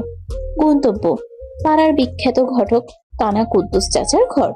কুদ্দুস চাচা পান চিবোচ্ছিলেন। আহানাকে এই অবস্থায় দেখে তিনি চমকে উঠলেন। কিরে মা জননী, অ্যাক্সিডেন্ট করলি নাকি? এক খরা পান নিয়ে বিয়ার পাত্র খুঁজতে আসছিস? চাচা, পাত্তর খোঁজা লাগবে না, পাত্তর ফিক্সড। নাম আকাশ, আসমার বড় ভাই, মাস্টার্সে পড়ে। আপনি শুধু কাল ওদের বাসায় গিয়ে আমার বিয়ার পয়গাম দিয়ে আসবেন। বলবেন আপনার নাতি পঙ্গু হয়ে গেছে ভালোবাসায়, এখন ও যদি বিয়ে না করে তবে খুনের মামলা দিব। আরে মা, পাত্র তো হিংসা মার্কা। তোর এই ভাঙা পা দেখে কি কবুল বলবো? লোকে তো ভাববো বিয়ার আগে তুই মারামারি করছিস। চাচা, আপনি শুধু গিয়ে বলবেন অহনা রাজি। ও যদি না বলে তবে ওর বাইকের চাকা আমি পাংচার করে দেব। আপনি 500 টাকা রাখেন, কালই যাবেন, মিষ্টির প্যাকেট আমি পাঠিয়ে দিব। কুদ্দুস চাচা আশ্বাস দিয়ে বিদায় করলেন। মনে মনে ভাবলেন, এমন বিয়ে পাগল মেয়ে জামানায় একটাও দেখি নাই। নিজের বিয়ে নিজে ঘটকালি করে, তাও লুলা হইয়া যায় বিয়ার লেগে। মাবুদ, কালে কালে কত কি দেখবো। বিকেলে আসমা এলো আহনাকে দেখতে। আহনার রুমের অবস্থা তথই বোঝ। দেয়ালে চার্ট পেপারে লেখা মিশন আকাশ। আসমা আহনার প্লাস্টার করা পা দেখে কপালে হাত দিল। আহানা, তুই কি আসলেই পাগল হয়ে গেছিস? শুনলাম এই ভাঙা পা নিয়ে তুই ঘটকের কাছে গেছিস। কেন রে? জোর করে কি কারোর ভালোবাসা পাওয়া যায়? জোর না রে আসমা, এটা অধিকার। তোর ভাই তো আমাকে বকা দেয়, তার মানে সে আমাকে নোটিস করে। নোটিস করলেই তো ভালোবাসা হবে। ভুল বুঝছিস না আহানা। ভাইয়া কাল রাতে আমাকে পরিষ্কার বলে দিয়েছে, তোর ওই বান্ধবী যদি আর আমাদের ছায়াও মারায় তবে আমি বাসা ছেড়ে হোস্টেলে চলে যাব। সে তোকে ঘৃণা করে না ঠিকই, কিন্তু সে তোকে পছন্দও করে না। তুই বাচ্চা মানুষ, ও মাস্টার শেষ করেছে, তোদের কোনো মিল নেই। তুই ওকে ভুলে জানা প্লিজ। কেন নিজেকে এভাবে ছোট করছিস? আহনার চোখের কোণে এক ফোঁটা পানি জমলো। ভুলে যাব? যাকে একবার স্বামী মেনে খাট কেটে ছোট করেছি তাকে ভুলে যাব? আসমা, তোর ভাই যদি আমাকে রিজেক্ট করে তবে আমি আমরণ অনশন করব, কিন্তু তাকে আমি ছাড়ছি না। দেখিস, এই খোড়া পা নিয়েই আমি একদিন তোদের বাড়িতে আলতা মাখিয়ে ঢুকবো। আসমা আর কিছু বলতে পারলো না। সে বুঝলো আহনার এই পাগলামি এখন আর হাসি পর্যায়ে নেই, এটা একরকম নেশা হয়ে গেছে। আসমা চলে যাওয়ার পর আহানা লাঠিটা হাতে নিয়ে আয়নার সামনে দাঁড়ালো। নিজের ফ্যাকাশে মুখটা দেখে সে বিড়বিড় করলো, আকাশ সাহেব, আসমা বলছে তুমি আমাকে পছন্দ করো না। ঠিক আছে, পছন্দ করার দরকার নেই, তুমি শুধু আমাকে বিয়ে করো, তারপর দেখবা এই পিচ্চি মেয়েটা কিভাবে তোমার জীবনের অক্সিজেন হয়ে যায়। খোড়া পা নিয়ে যদি তোমার কার্নিশে উঠতে পারি তবে এই জীবন নিয়ে তোমার হৃদয়েও জায়গা করে নেব। কাল ঘটক চাচা যাক, তারপর দেখি তোমার তেজ কত। আহানা বিছানায় শুয়ে পড়লো। ব্যথায় পা টনটন করছে, কিন্তু মনের কোণে আকাশে সেই রাগী চাহনিটা ভেসে উঠতেই সে সব ব্যথা ভুলে গেল। কিন্তু সে জানতো না কাল কুদ্দুস ঘটক যখন আকাশের বাবার সামনে বিয়ের প্রস্তাব দেবে তখন এক বিশাল ঝড় উঠতে যাচ্ছে চৌধুরী বাড়িতে। সেদিন রাতটা ছিল আহানার জন্য এক অগ্নি পরীক্ষা। দেয়াল টপকে আকাশের রুমে ঢোকার সময় যে পাটা মস্কে গিয়েছিল সেটা এখন রীতিমতো ফুলে ঢোল। ডাক্তার এসে প্লাস্টার করে দিয়ে গেছে আর কড়া নির্দেশ দিয়েছে। 1 মাস বিছানা থেকে নড়া যাবে না। কিন্তু আহানা কি আর ঘরে বসে থাকার মেয়ে? তার মাথায় তখন ঘুরছে অন্য চিন্তা। আহানা বিছানায় শুয়ে ফিসফিস করে দাদিকে বলল, দাদি গো, পা ভাঙছে তো কি হয়েছে, মন তো আর ভাঙে নাই। তুমি শুধু চুপি চুপি কানা কুদ্দুস ঘটককে আমার রুমে পাঠিয়ে দাও। পাত্তর হাতছাড়া হয়ে যাচ্ছে আর আমি ঘরে বসে আঙুল চুষবো। দাদি প্রথমে ভয় পেলেও নাতনির কান্নাকাটি দেখে শেষ পর্যন্ত ঘটককে খবর দিলেন। কুদ্দুস ঘটক ঘরে ঢুকতেই আহানা লাঠি টুকটুক করে উঠে বসলো। চাচা বসুন, 500 টাকা অগ্রিম দিচ্ছি। কাল সকালে আপনি আসমাদের বাসায় যাবেন আমার বিয়ের প্রস্তাব নিয়ে। ওরে মা জননী, এই ভাঙা পানিয়া বিয়ার শখ জাগলো। বলতে এলাক একবার, দেরি হয় না আর। আর পাত্র তো শুনছি মাস্টার্স পাস, অনেক বড় ঘরের ছেলে। তোর এই অবস্থা দেখলে সে কি কবুল বলবো? চাচা, আপনি শুধু গিয়ে বলবেন মেয়ে পঙ্গু হয়ে গেছে ওর প্রেমে, এখন ও যদি বিয়ে না করে তবে আমি বিষ খাবো। আর বলবেন অহনা খুব ভালো আলু ভর্তা বানাতে পারে আর সারাদিন ওকে বিনোদন দেবে। যান চাচা, কালই যাবেন। ঘটক চাচা দোটানে থাকলেও টাকার লোভে রাজি হয়ে গেলেন। সকালেই টাকা পেল আবার এখন। মনে মনে ভাবলেন এই মেয়েকে পাগলা গারদে না পাঠিয়ে পাত্তরের গলায় ঝুলালে পাত্তরের জীবন তো তেজপাতা হয়ে যাবে। পরদিন সকালে আসমাদের ড্রয়িং রুমে বিশাল ঝড় উঠলো। আকাশ তখন নাস্তা করছিল আর তার বাবা পত্রিকা পড়ছিলেন। কুদ্দুস ঘটক কাচুমাচু হয়ে ভিতরে ঢুকলেন। আরে কুদ্দুস, এত সকালে কি মনে করে? কার বিয়ের খবর আনলে? বড় সাহেব, খবরটা একটু অন্যরকম। পাড়ার আহানা মেয়েটা আছে না, ওই যে আসমার বান্ধবী, ও তো আপনার ছেলেকে এক নজর দেখে ফিদা। মেয়েটা এখন পা ভেঙে বিছানায় পড়ে আছে শুধু আপনার ছেলের বিরহে। ও চায় আপনার ছেলের সাথে ওর বিয়ে হোক। আকাশের বাবার হাত থেকে চায়ের কাপটা টেবিলে পড়ে গেল। আকাশ তো রাগে আর লজ্জায় নিজের চশমাটা খুলে ফেললো। কুদ্দুস, তুমি কি পাগল হয়ে গেছো? আসমার বান্ধবী মানে তো ও বাচ্চার মতো। আমার বড় ছেলে মাস্টার্স শেষ করেছে আর তার জন্য ওই বিয়ে পাগল মেয়ের প্রস্তাব আনলে? ও তো আস্ত একটা বেয়াদব। কাল রাস্তায় নাকি আকাশকে বিরক্ত করেছে। খবরদার কুদ্দুস, এই প্রস্তাব নিয়ে আর কোনোদিন এই চৌকাটে পা রাখবে না। আমাদের মান সম্মান কি একদম সস্তা? আকাশের বাবা রেগে ঘর থেকে বেরিয়ে গেলেন। আকাশ তখন রাগে কাঁপতে কাঁপতে আসমাকে ডাকলো। আসমা, তোর ওই বান্ধবীকে বলে দিস, ও যদি আর কোনো দিন আমাদের নাম মুখে নেয় তবে আমি ওর নামে থানায় জিডি করব। এইটুকু মেয়ে, পড়াশোনার নাম নাই, সারাদিন বিয়ে বিয়ে করে নাটক করছে। ছি। বিকেলে আসমা এলো আহানাকে দেখতে। আহানা রুমে ঢুকে সে দেখলো আহানা ভাঙা পানি ডায়েরিতে আকাশের নাম লিখছে। আসমা দীর্ঘশ্বাস ফেলে পাশে বসলো। আহানা, তুই কি আসলেই পাগল হয়েছিস? তুই ঘটক পাঠিয়েছিস আমাদের বাসায় কেন রে? জোর করে কি কারোর ভালোবাসা পাওয়া যায়? জোর না রে আসমা, আমি ওকে ভালোবাসি, তা ওনারা রাজি হয়েছে। রাজি হওয়া তো দূরের কথা, আব্বু যা তা বলে গালাগালি করেছে, আর ভাইয়া তো পরিষ্কার বলে দিচ্ছে তুই যদি আর কোনোদিন বিরক্ত করিস তবে সে পুলিশ ডাকবে। আসমা চলে যাওয়ার পর আহানার পাগলামি অন্য মাত্রায় চলে গেল। সে রাত 12টার দিকে ফোন হাতে নিল। আকাশের নাম্বার সে জোগাড় করেছে আসমার ফোন থেকে চুপি চুপি। সে আকাশকে সমানে মেসেজ দিতে শুরু করলো। মেসেজ দেখ। ও গো স্বামী সাহেব, ঘুম আসছো? আমি তো তোমার রাগী লুকটা মনে করে বালিশ কামড়ে ধরছি। আমার পাটা খুব ব্যথা করছে, তুমি কি একবার এসে একটু ফু দিয়ে দিবা? বাবা রাজি না হলে কি হয়েছে, আমরা দুজন মিলে পালিয়ে বিয়ে করব। ব্যাগ গুছিয়ে রাখো। আকাশ ল্যাপটপে কাজ করছিল, বারবার ফোনের নোটিফিকেশন দেখে সে মেজাজ হারিয়ে ফেললো। ফোনটা হাতে নিয়ে আহানার মেসেজগুলো পড়তেই তার পিত্তি জ্বলে উঠলো। সে সাথে সাথে কল দিল আহানাকে। আপনার কি কাণ্ডজ্ঞান বলতে কিছু নেই? রাত 12টার সময় আমাকে মেসেজ দিয়ে ফাইজলামি করছেন। পড়াশোনা করেন গিয়ে, কেন আপনি আমার জীবনটাকে নরক বানাচ্ছেন? ওরে বাবা, তুমি ফোন দিচ্ছ? আমি তো খুশিতে এক্ষুনি নাচতাম, কিন্তু পাটা তো ভাঙা। শোনো না, তুমি রাগলে তো তোমার ভুরু দুটো কুচকে যায়, তখন তোমাকে যা সেক্সি লাগে না, আহারে। আপনি একটা অসুস্থ মেয়ে, আপনাকে পাগলা গারদে পাঠানো উচিত। এরপর যদি আপনি আমাকে একটা মেসেজও দেন তবে আমি আপনার বাসায় গিয়ে আপনার বাবাকে সব দেখাবো, মনে রাখবেন। আকাশ ফোনটা কেটে দিয়ে নাম্বার ব্লক করে দিল, কিন্তু আহানা দমে গেল না। সে অন্য একটা সিম কার্ড বের করে হাসলো। ব্লক করবা? করো সাহেব। এই অহনা চৌধুরী যত দিন বাঁচবে তোমার ফোনের মেমোরি আর হার্ড দুটোই ফুল করে রাখবে। আহানা আবার কল করলো, কিন্তু আকাশও বুঝে ফেললো, তাই সেই নাম্বারটাও ব্লক করে দিল। আহানা কেবল মুচকি হাসলো। সকাল 10টা, মাস্টার শেষ বর্ষের ভাইবা চলছে আকাশের। আকাশ এমনিতে মেধাবী ছাত্র, কিন্তু গত কয়েকদিন ধরে আহানার পাগলামিতে তার মাথায় যেন ওই পোকা ঢুকেছে। সে যখন গটগট করে করিডোর দিয়ে হাঁটছিল, হঠাৎ দেখলো ডিপার্টমেন্টের সিঁড়ির মুখে এক বিশাল জটলা। সবাই হাসাহাসি করছে আর ভিডিও করছে। আকাশ ভিড় ঠেলে সামনে যেতেই তার পায়ের তলার মাটি যেন সরে গেল। সিঁড়ির ঠিক মাঝখানে একটা প্লাস্টিকের টুল নিয়ে বসে আছে আহানা। তার এক পা প্লাস্টার করা, হাতে একটা লাঠি, পাশে একটা বড় সাইনবোর্ড যাতে লেখা, আকাশ তোমার হবু বউ এখানে পঙ্গু হয়ে বসে আছে, একবার দেখা না দিলে আমি সিঁড়ি থেকে লাফ দেব। আকাশ চোখ মুখ লাল করে চিৎকার করে।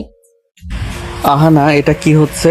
আপনি কি আমাকে পুরো ইউনিভার্সিটির সামনে জ্যান্ত কবর দিতে চান?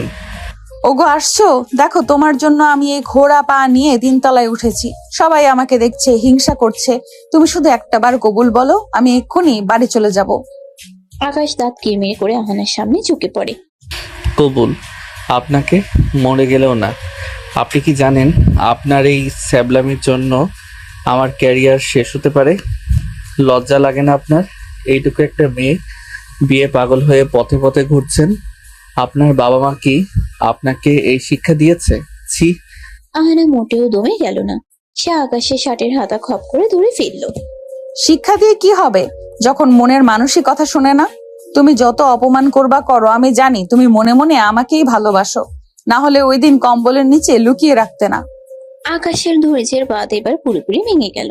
সে আঁচকা টানে আহানার হাতটা সরিয়ে দিল। আহানা ভারসাম্য সামলাতে না পেরে সিঁড়ির উপর পড়ে গেল। তার ক্রাশটা ছিটকে দূরে গিয়ে পড়লো। আপনার মতো সস্তা আর নির্লজ্জ মেয়ে আমি জীবনে দেখি নাই। আপনি ভালোবাসার মানে বোঝেন না, আপনি বোঝেন শুধু জেদ। আপনি আমার যোগ্য তো দূরের কথা, আমার পায়ের ধুলার সমানও না। আজ থেকে যদি আপনি আমার ছায়া মারান তবে আমি আপনার নামে এমন এক অ্যাকশন নেব যে আপনার পুরো পরিবারকে এই শহর ছাড়তে হবে। Get out. আকাশ এক মুহূর্ত না তাকিয়ে হনহনিয়ে ভেতরে চলে গেল। ক্যাম্পাসের শত শত ছেলে মেয়ে আহানার দিকে তাকিয়ে ফিসফাস করছিল। আহানা ব্যথায় কোকিয়ে উঠল, কিন্তু তার চেয়েও বেশি ব্যথা পেল হৃদয়ে। তবে সেই ব্যথা কান্নায় রূপ নিল এক ভয়ঙ্কর জেদে। বাসে ফিরতে আসমা খবর শুনে দ্রুত আসলো। আহানাকে দেখে চিৎকার করে উঠল। আহানার প্লাস্টার ফেটে গেছে, কপাল দিয়ে রক্ত পড়ছে। তুই কি আসলেও পাগল? ভাই আজ তোকে সবার সামনে অপমান করেছে, তবুও তুই বুঝছিস না কেন নিজেকে এভাবে শেষ করছিস? অপমান? ওটা তো ওর ভালোবাসা রে আসমা।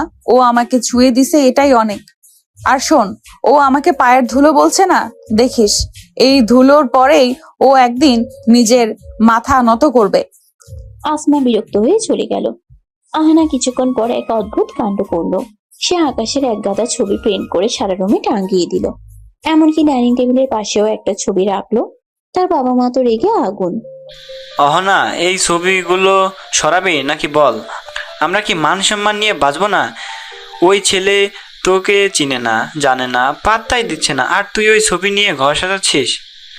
বাবা, তোমরা কেন বোঝো না? আকাশ আমার অক্সিজেন। ও আমাকে বিয়ে না করলে আমার দম বন্ধ হয়ে আমি মরে যাব। তোমরা রাজি হও না কেন? শুধু একবার গিয়ে বলো আমার মেয়ে আপনার ছেলেকে ছাড়া হাত খাবে না, দেখবা রাজি হয়ে যাবে। সে কোনোদিনও হবে না। আমি আসমা মায়ের সাথে কথা বলছি, তারা পরিষ্কার মানা করে দিছে। তুই বরং এই পাগলামি থামা, আমরা তোর বিয়ে অন্য কোথাও ঠিক করছি। আহানা শোনা মাত্রই ঘর থেকে দৌড়ে রান্নাঘরে গিয়ে বটি হাতে নিল। বিয়ে অন্য কোথাও ঠিক করলে আমি নিজের গলা কেটে ফেলবো, হয় আকাশ না হয় কবরস্থান, বলে দিলাম।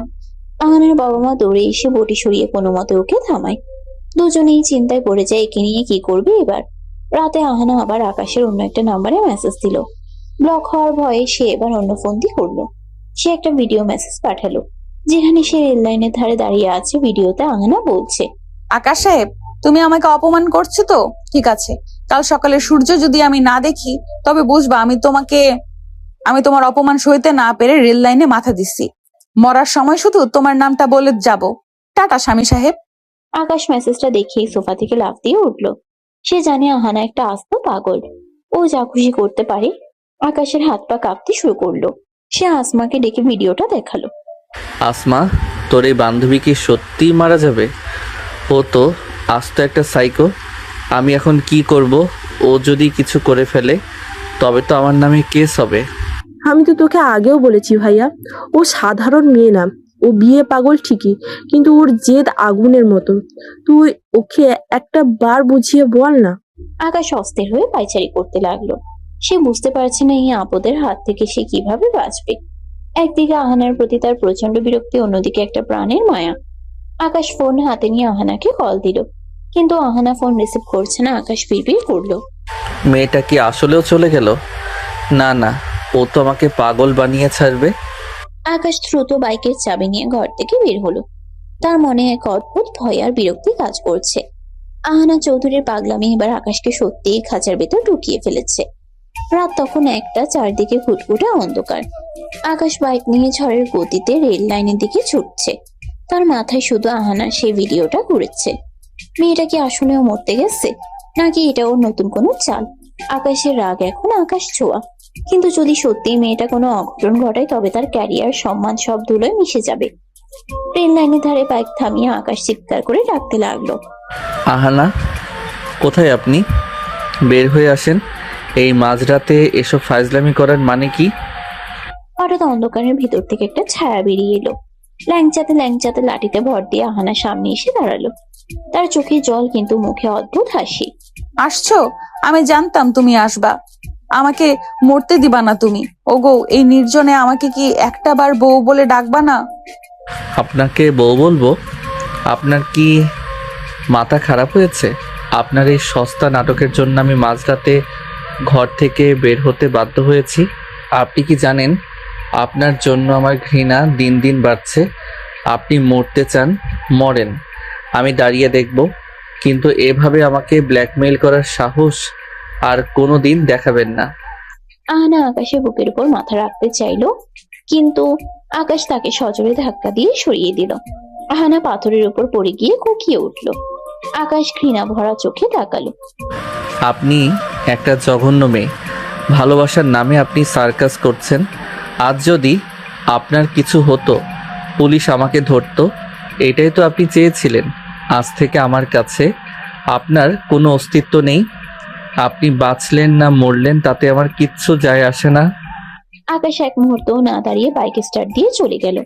আহানা অন্ধকারের মাঝে পাথরের উপর বসে রইল। তার কপাল কেটে রক্ত পড়ছে, কিন্তু সে হাসছে। সে বিড়বিড় করলো, তুমি আসছো আকাশ, এটাই আমার জয়। ঘৃণা করছো তো করো, ঘৃণা থেকেই ভালোবাসার জন্ম হয়।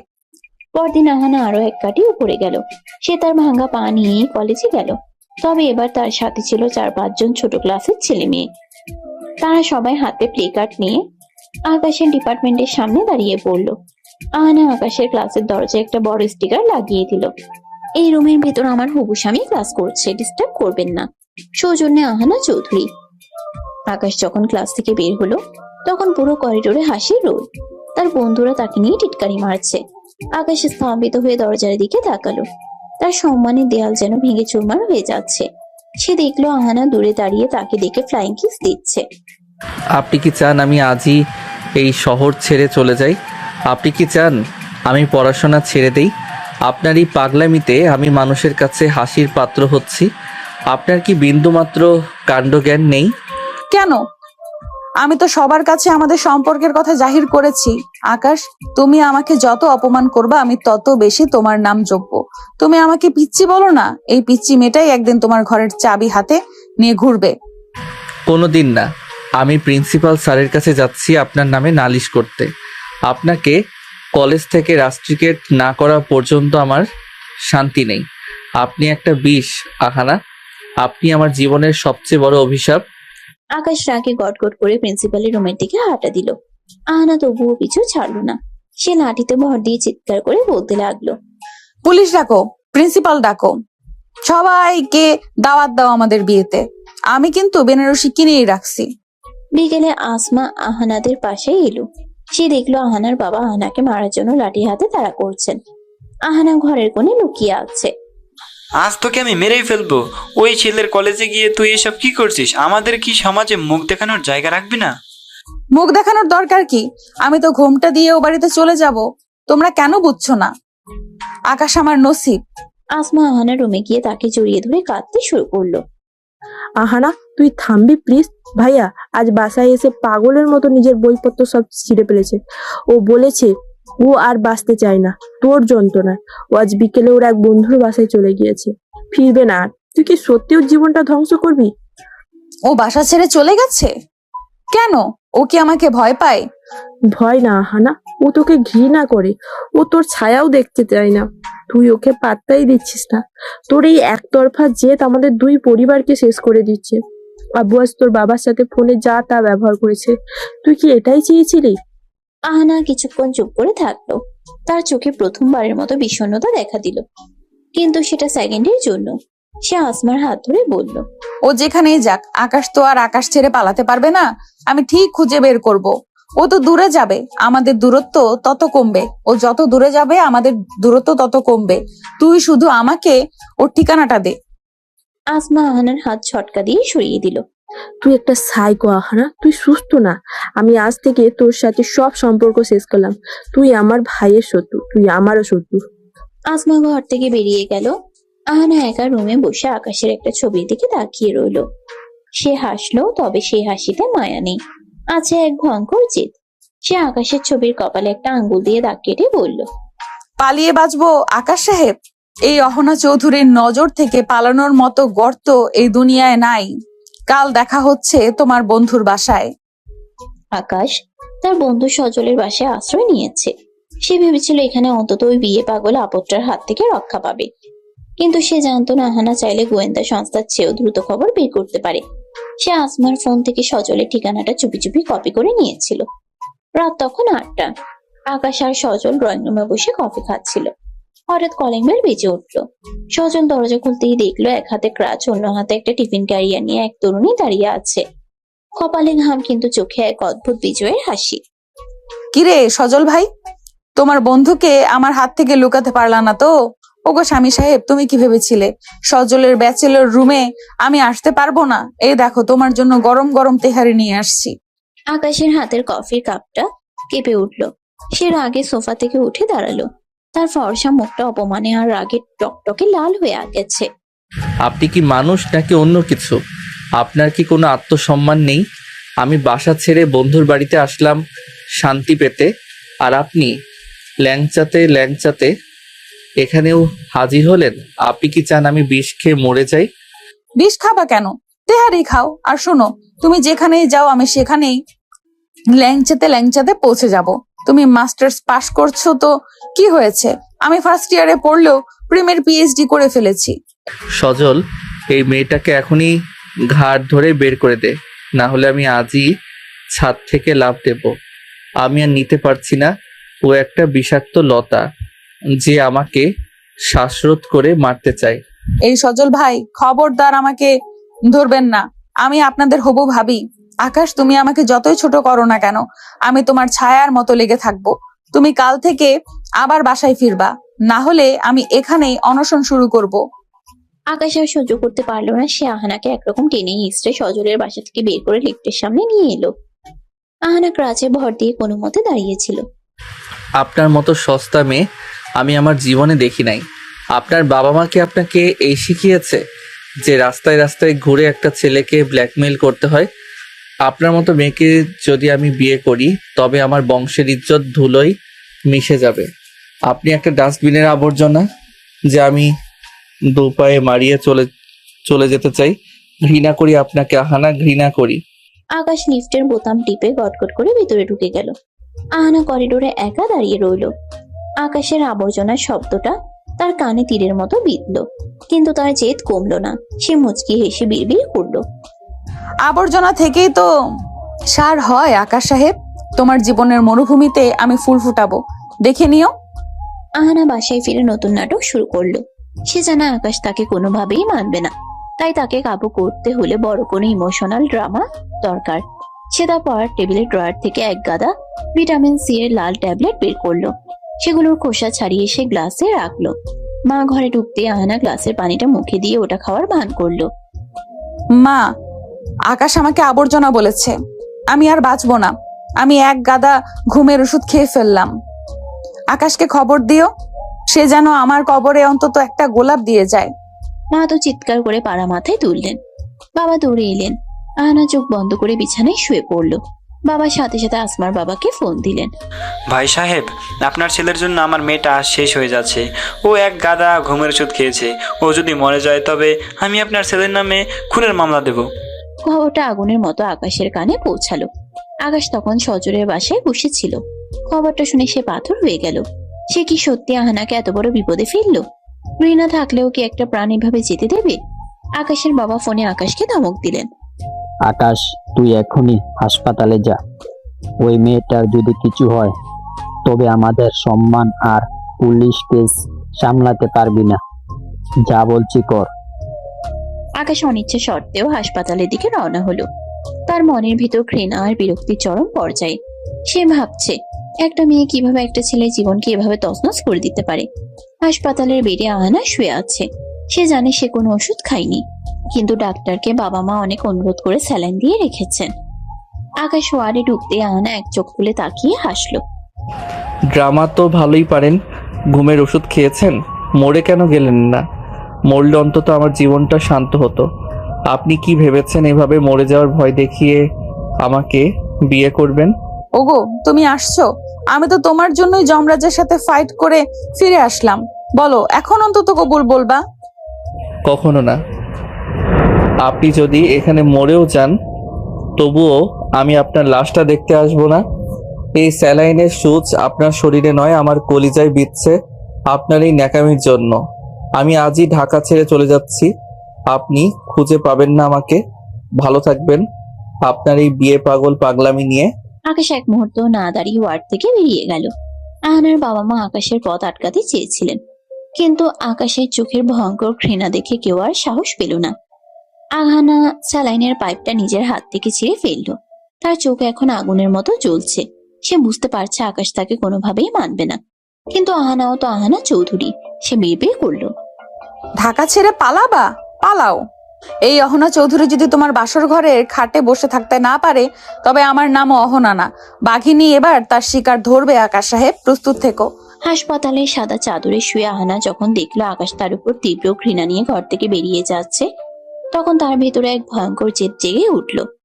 আকাশ দরজা পর্যন্ত পৌঁছানোর আগে আহানা বেডের পাশে থাকা ফলের ছুরি থেকে ধারালো ছুরিটা তুলে নিল। আকাশ সাহেব, তুমি আমাকে ফেলে চলে যাচ্ছ? এই দেখো তোমার জন্য এই হাতে কত রক্ত। বলেই আহানা নিজের বাম হাতের কবজিতে এক পোস্ট বসিয়ে দিল। রক্তের ফিনকি দিয়ে চাদর ভিজে গেল। আহানা ব্যথে কোকড়ানোর বদলে এক বিভৎস হাসি দিচ্ছিল। আহানা, এ কি করলি তুই? বাঁচাও, কেউ বাঁচাও। দরজার কাছে গিয়ে আকাশ থমকে দাঁড়ালো। পিছন ফিরে তাকাতেই তার রক্ত হিম হয়ে গেল। আহানা রক্তাক্ত হাতটা তুলে আকাশের দিকে তাকিয়ে ফিসফিস করে বলল, বলো বিয়ে করবা কিনা, না হলে আবার গলা কাটবো। আকাশ এক মুহূর্তের জন্য স্তব্ধ হয়ে গেল। তার চোখের সামনে একটা জীবন্ত মেয়ে নিজের জীবন নিয়ে জুয়া খেলছে। সে দৌড়ে ফিরে এসে আহানার হাতটা চেপে ধরলো। আপনি কি আস্ত একটা সাইকো? কেন এমন করছেন ডাক্তার? জলদি আসুন। আহানা অজ্ঞান হয়ে যাওয়ার আগে আকাশের শার্টের কলার ধরে। কবুল বলো, বিয়ে করবা? আকাশ অনিচ্ছা সত্ত্বেও কেবল প্রাণ বাঁচাতে বলে উঠে, হ্যাঁ করব, বিয়ে করব আমি আপনাকে। আগে সুস্থ হন, প্লিজ থামুন। আহানা এক তৃপ্তির হাসি দিয়ে আকাশের বুকে জ্ঞান হারালো। আকাশ তখন পাথর হয়ে দাঁড়িয়েছিল। সে জানতো সে কেবল একটি জীবন বাঁচাতে এই মিথ্যা প্রতিশ্রুতি দিয়েছে, কিন্তু এই প্রতিশ্রুতি তাকে এক অন্ধকার গহ্বরে নিয়ে যাচ্ছে। আহানা সুস্থ হওয়ার পর দুই পরিবারের মধ্যে এক থমথমে মিটিং হলো। আকাশের বাবা মা প্রথমে রাজি ছিলেন না, কিন্তু আহানার পাগলামি আর আত্মহত্যার চেষ্টা দেখে তারা ভয় পেয়ে গেলেন। তারা বুঝলেন এই মেয়েকে আকাশের গলায় না ঝুলালে সে সত্যিই কোনোদিন জান দিয়ে দেবে। আকাশের মা বললেন, আকাশ, তুই ওকে বাঁচাতে বিয়েটা কর বাবা, অন্তত ও বেঁচে তো থাকবে। আকাশ নির্বাক।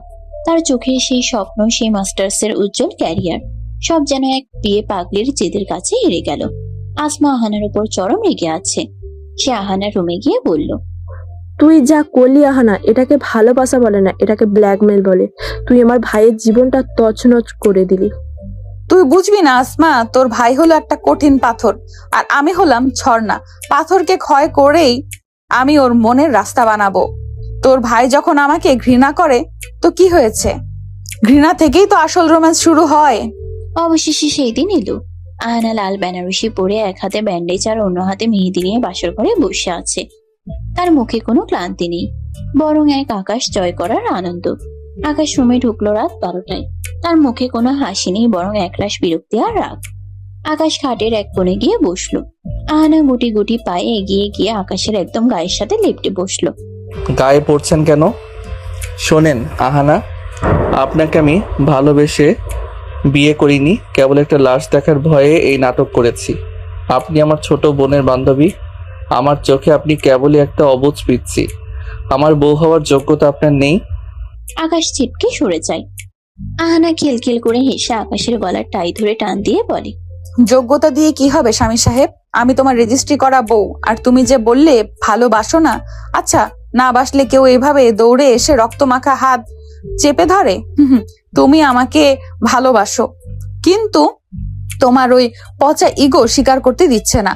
আপনি একটা নির্লজ্জ মেয়ে, আমাকে বিরক্ত করবেন না। আমি সোফায় শুচ্ছি। আহানা আকাশকে পেছন থেকে ঝাপটে ধরে। সোফায় কেন? আমার এই ছোট্ট করা খাটে কি তোমার জায়গা হবে না? শোনো আকাশ, তুমি যত দূর পালাবা আমি তত শক্ত করে তোমাকে জড়িয়ে ধরবো। আহানা জোর করে আকাশের চিবুক ধরে একটা চুমু খাওয়ার চেষ্টা করলো। আকাশ লজ্জায় আর রাগে চেঁচাতেও পারছে না, কারণ বাইরে আব্বু আম্মু আছে। আকাশ তো হস্তাধস্তি করে। ছাড়ুন আমাকে, এটা কি ধরনের ছেঁচড়ামি? আপনি কি জোরাজুরি করে ভালোবাসা পেতে চান? জোরাজোরি না সাহেব, আদর। ভালো তো তুমি বাসবেই, তোমার বাপও বাসবে। কি বললেন? আমার বাপ মানে? আপনি আমার বাবাকে নিয়ে কথা বলছেন? আরে না, ওটা তো কথার কথা। মানে তোমার ইগো বা তোমার বংশের সবাই আমাকে ভালোবাসতে বাধ্য হবে। দেখো আকাশ, তোমার এই রাগের চাউনিটা এখন আমার বড্ড প্রিয়। তুমি যত রাগবা আমি তোমাকে তত বেশি চুমু খাবো। আহানা এবার জোর করে আকাশের কোলের উপর বসে পড়লো। আকাশ দু হাতে তাকে সরানোর চেষ্টা করছে, কিন্তু আহানা যেন আঠার মতো লেগে আছে। ওগো, বাসর রাতে কেউ এমন রাগ করে? একটু রোম্যান্স করো না। আমার হাতের ব্যান্ডেজটা দেখো, তোমার জন্য কাটা। এবার একটু আদর করে দাও। আকাশ অসহায়ের মতো নিজের কপালে হাত দিয়ে বসে রইল। সে বুঝতে পারছে এই বিয়ে পাগলিনীর হাত থেকে তার নিস্তার নেই। আহানা তখন আকাশের শার্টের বোতাম নিয়ে খেলছে আর হাসছে। সে জানে আজকের রাতটা কেবল শুরু। আকাশের এই পাথর হৃদয় গলিয়ে সে একদিন রাজত্ব করবেই। আহানা বিড়বিড় করলো, এখন তো কেবল জড়িয়ে ধরেছি আকাশ সাহেব, কাল থেকে তো তোমার চশমার ফ্রেমও আমি ঠিক করে দিব, তুমি শুধুই আমার। সকালবেলা আকাশ ভেবেছিল আহানা হয়তো ঘুমাচ্ছে, তাই সে চুপি চুপি বাথরুম থেকে বের হয়ে নিজের আলমারি খুললো। কিন্তু আলমারি খুলতেই তার চক্ষু চড়ক গাছ। আলমারির সব কাপড় একপাশে ঠেলে দেওয়া হয়েছে, আর মাঝখানে আহানা নিজের এক গাদা ঝকঝকে রঙিন শাড়ি আর চুড়ি দিয়ে ডেকোরেশন করে রেখেছে। মাঝখানে একটা চিরকুট। গুড মর্নিং স্বামী সাহেব, তোমার সাদা কালো জীবনে একটু রং ছিটিয়ে দিলাম। আকাশ দাঁত কিরমির করে চিরকুটটা ছিঁড়ে ফেললো। ঠিক তখনই পেছন থেকে একজোড়া নরম হাত আকাশকে চাপটে ধরলো। আহানা তার ভেজা চুলগুলো আকাশের পিঠে ঘষতে ঘষতে বলল, ওগো, এত সকালে আলমারির সাথে যুদ্ধ করছো কেন? বউ তো পাশেই দাঁড়িয়ে, একটা গুড মর্নিং কিস তো পাওনা ছিল। আহানা, ছাড়ুন আমাকে। আপনার এই স্যাবলামি কি কোনোদিন থামবে না? এটা আমার বাসা, আমার আলমারি। আপনি এখানেও আপনার পাগলামি শুরু করেছেন। তোমার বাসা মানেই তো আমার বাসা, আর পাগলামি না করলে কি আর তোমাকে পটাতে পারতাম? এখন লক্ষ্মী ছেলের মতো দাঁড়াও, আমি তোমাকে চুল মুছে দেই। আহানা তোয়ালে নিয়ে আকাশের উপর ঝাঁপিয়ে পড়লো। আকাশ তাকে সরানোর চেষ্টা করছে, আর আহানা খিলখিল করে হেসে আকাশের গলার কাছে সুড়সুড়ি দিচ্ছে। সকালের নাস্তায় পুরো পরিবার উপস্থিত। আকাশের বাবা, মা আর আসমা গম্ভীর মুখে বসে আছেন। আহানা রান্নাঘর থেকে নিচে নিচে লুচি আর ডাল নিয়ে এলো। তার পরনে একটা টকটকে লাল শাড়ি, হাতের ইঞ্জিন করা কাচের চুড়ি। আহানা শ্বশুরের পাতে 4টা লুচি দিয়ে বলে, আব্বু একদম গরম গরম, খেয়ে দেখেন, আপনার আম্মার হাতের চেয়েও ভালো হয়েছে।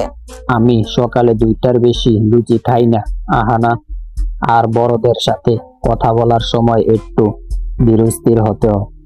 তুমি তো দেখছি সারা ঘর দৌড়াদৌড়ি করছো। আব্বু, আমি তো এই বাসার কনিষ্ঠ বউ, আমি না দৌড়ালে বাসাটা কি জ্যান্ত মনে হবে? আসমা, মুখটা বাংলার পাঁচের মতো করে রাখছিস কেন? তোর ভাইকে আমি আজ থেকে অফিসে যেতে দেব না, ও শুধু আমার সাথে বসে গল্প করবে। আসমা চামচটা ধপ করে রেখে দিল। আহানা, এটা তোর বাবার বাড়ি না, ভাইয়ার পড়াশোনা আছে, ক্যারিয়ার আছে, তুই কি ওকে সারা জীবন ঘরবন্দি করে রাখতে চাইছিস? আহানা আকাশের দিকে তাকিয়ে চোখ মেরে বলে, ক্যারিয়ার দিয়ে কি হবে আসমা? আমি তোর বড় ক্যারিয়ার, কি বলো ওগো? আকাশ নাস্তা না করে টেবিল থেকে উঠে গেল। সে বুঝতে পারছে এই মেয়ের সাথে তর্কে জেতা অসম্ভব। আকাশ যখন ব্যাগ নিয়ে দরজার কাছে গেল, আহানা এক দৌড়ে সেখানে হাজির। সবার সামনে এসে আকাশের টাই ধরে নিজের দিকে টেনে আনলো।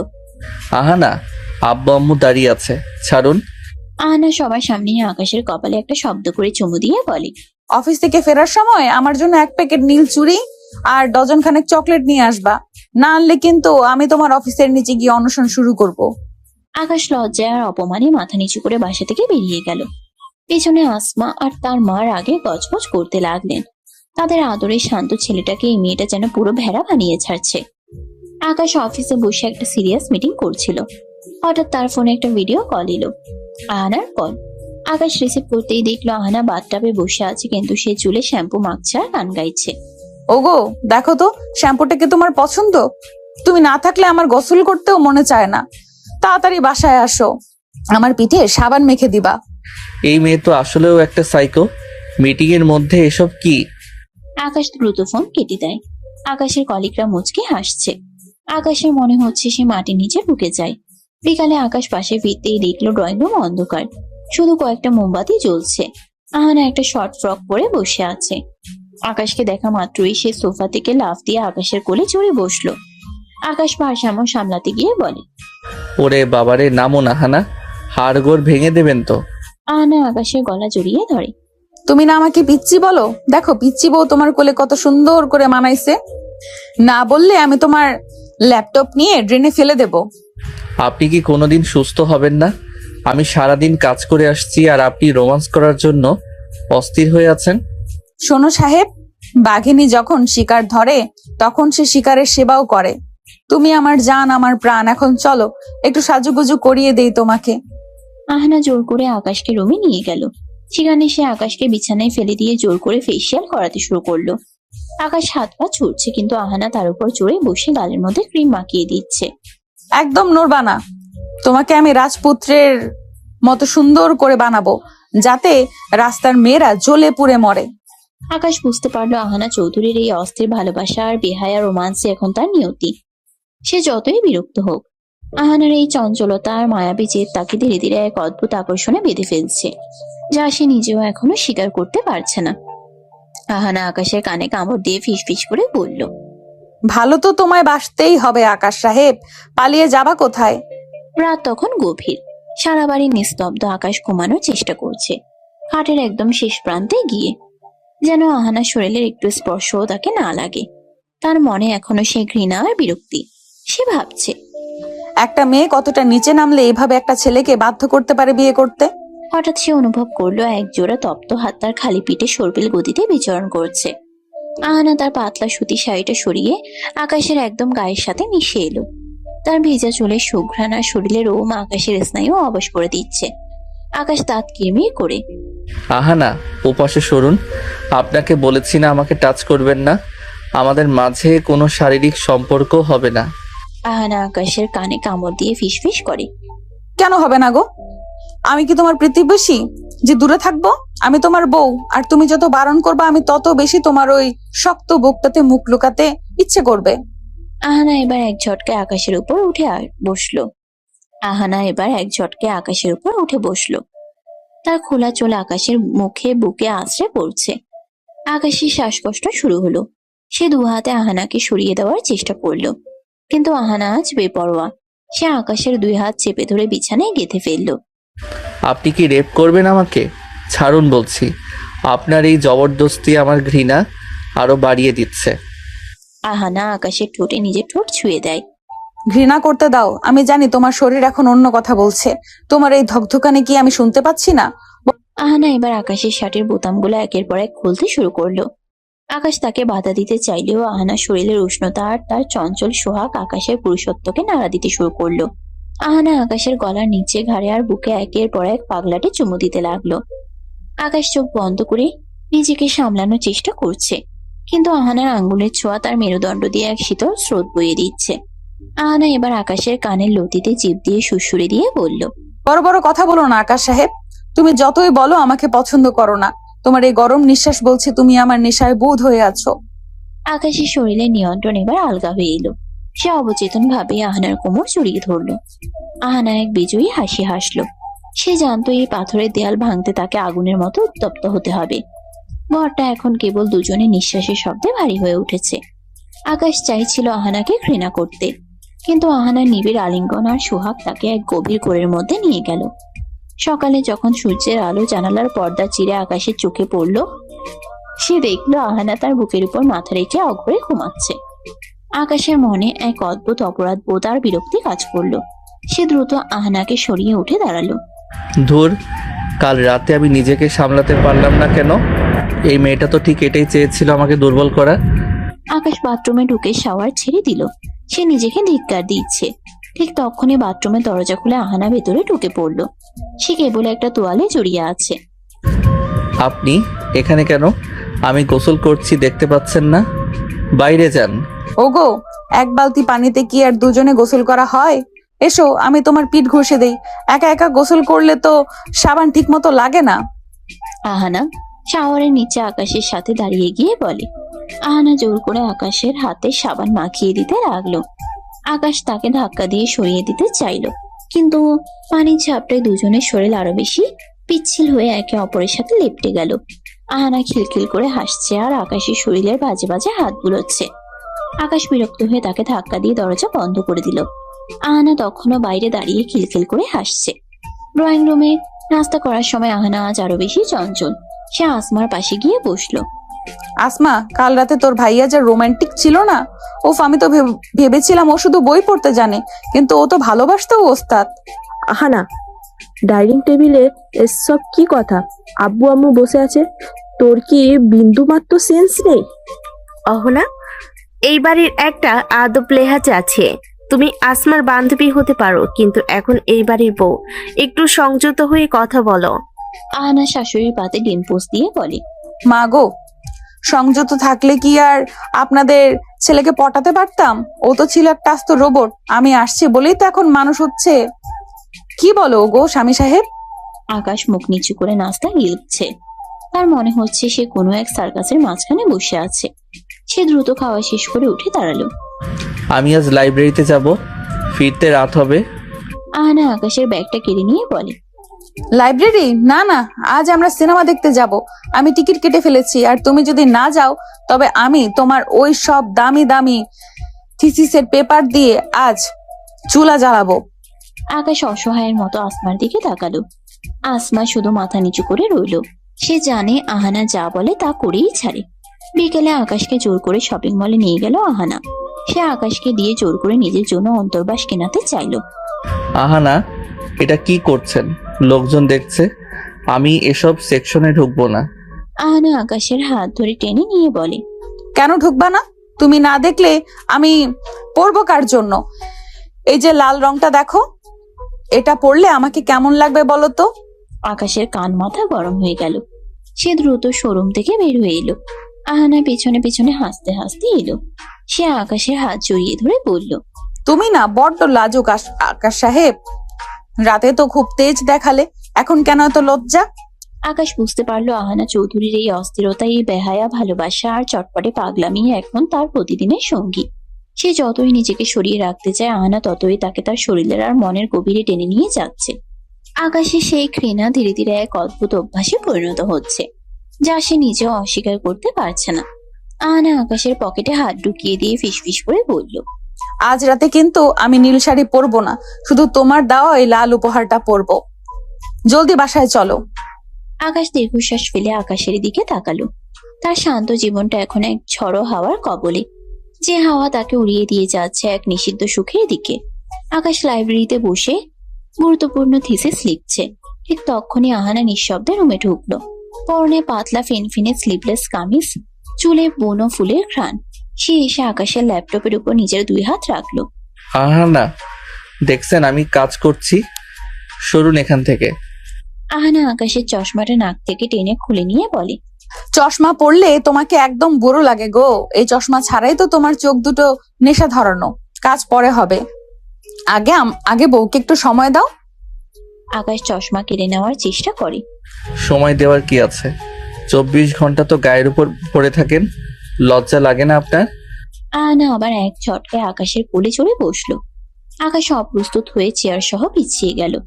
আহানা তার 2 হাত আকাশের গলায় পেঁচিয়ে দিয়ে নাকের সাথে নাক ঘষতে লাগলো।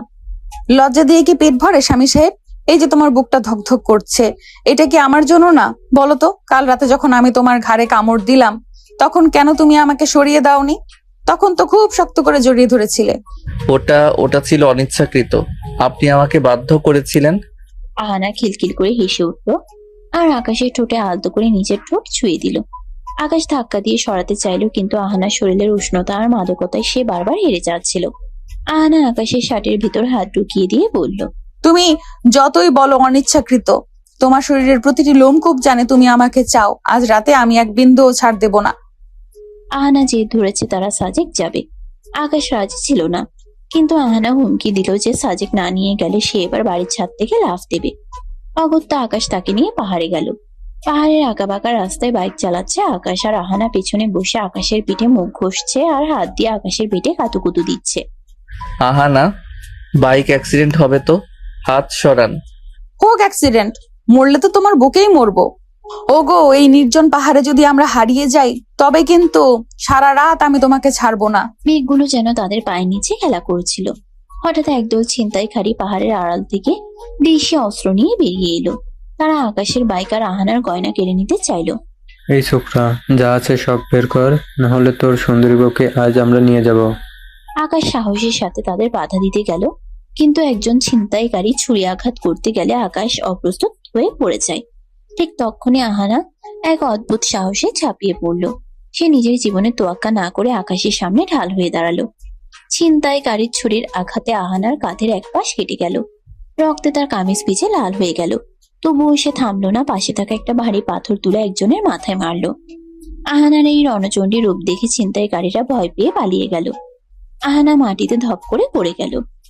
তার মুখটা ফ্যাকাশে হয়ে গেছে। আকাশ আহানাকে জড়িয়ে ধরে চিৎকার করে, আহানা, আহানা চোখ খোলো, কেন তুমি আমার সামনে আসলে? কেন নিজের জীবন বাজি রাখলে?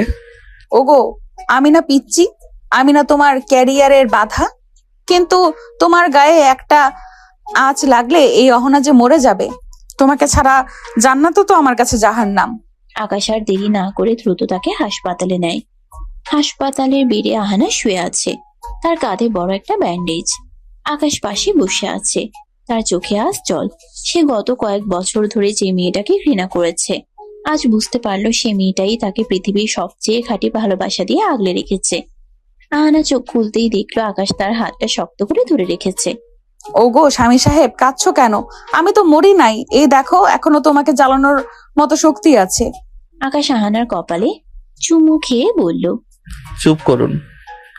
আর একটা কথা বলবেন না। আমি ভুলছিলাম আহানা।